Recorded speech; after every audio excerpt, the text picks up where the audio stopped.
नंतर बातमी आहे नाशिक मधल्या पाण्याची। गंगापूरसह अनेक धरणांमधून सुरू असलेल्या विसर्गामुळे गोदावरीने पुराची पातळी ओलांडली आहे। त्यामुळे गोदाकाठच्या 92 गावातील शाळांना सुटी जाहीर करण्यात आली आहे। शिवाय शहरातील रस्त्यांवरही पाणी साचल्याने रस्ते वाहतूक कमालीची मंदावली आहे। गोदावरीसोबतच दारणा नदीला पूर आल्यामुळे भगूर इगतपुरी रस्ता बंद झालेला आहे। यंदा पहिल्यांदाच दुतोंड्या मारुती पाण्याखाली गेल्यामुळे नदीकाठच्या गावांना सतर्कतेचा इशारा देण्यात आलाय।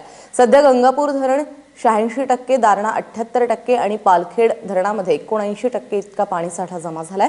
नाशिकसह दिंडोरी, पेठ, सुरगाणा, कळवण, निफाड, देवळा या भागात रिमझिम सरी बरसतात। गोदावरी काठावरून सध्याची परिस्थिती काय आहे सांगतोय आमचा प्रतिनिधी प्रांजल कुलकर्णी।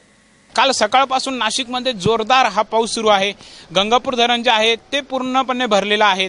गंगापूर धरणासोबत दारणा असेल किंवा बाकी जी धरणं आहेत ती पूर्णपणे भरून गेलेली आहेत। त्यामुळे गंगापूर धरण जे आहे नाशिकला पाणी पुरवठा करणारे मुख्य धरण, त्याच्यातून मोठ्या प्रमाणावर पाण्याचा विसर्ग हा करण्यात आलेला आहे। त्यामुळे आता आपण बघत आहोत, मी एका बिल्डिंगच्या इमारतीवर गच्चीवरती येऊन उभा आहे, टेरेसवरती येऊन उभा आहेत आणि हा वरून जर आपण पूर्ण गोदावरी नदीला आलेला हा जो पूर आपण बघत आहोत, हा पूर्णपणे गोदावरी नदीला पाणी जे आलेलं आहे त्याच्यामुळे नदी काठची जी आहेत किंवा या प्रवाहातली सर्व मंदिरे जी आहेत छोटी मोठी ती पूर्णपणे बुडालेली आहेत। दुतोंड्या मारुती जो आहे, जो पुराची ओळख म्हणून समजला जातो, तो आज पहाटेच पूर्णपणे डुबून गेलेला आहे, बुडून गेलेला आहे। हा जो समोर गाडगे महाराज पूल आहे, हा गाडगे महाराज पूल इथला एका उंचीवरती सर्वात जास्त उंचीवर असलेला हा पूल आहे।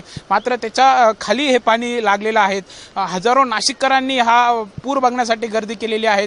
प्रशासनाकडून आधीच लोकांना सांगण्यात आलेलं आहे की गरज असेल तरच बाहेर पडा, मात्र नाशिककरांनी पूर पाहण्यासाठी गर्दी केलेली आपण सध्या इथे बघत आहोत। सतर्कतेचा इशारा जिल्हा प्रशासनाकडून अनेक गावांना देण्यात आलेले आहेत।